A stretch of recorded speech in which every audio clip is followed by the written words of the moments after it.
বিসমিল্লাহির রহমানির রহিম। তিন ব্যক্তিকে সম্মান করা যেন আল্লাহ তাআলাকে সম্মান করার সমতুল্য।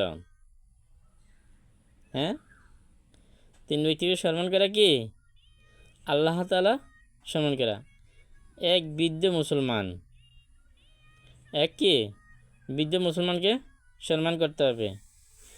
দ্বিতীয়ত কোরআনের ওই রক্ষক কম বেশি করে না, অথচ কম বেশি করে না, তার মানে কি হক্কানি আলেম ওলামা মুফতি সাহেব তাদেরকে কি করা সম্মান করা, যেন আল্লাহকে সম্মান করা।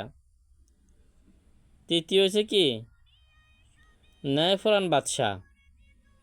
তৃতীয় হচ্ছে ন্যায়পরায়ণ বাদশাহ, তাকেও কি করতে হবে সম্মান করতে হবে, ইজ্জত করতে হবে।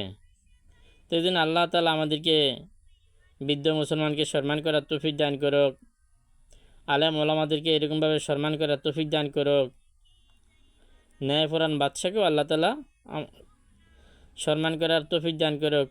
আমিন। ওয়া আখিরু দাওয়ানা আলহামদুলিল্লাহি রাব্বিল আলামিন।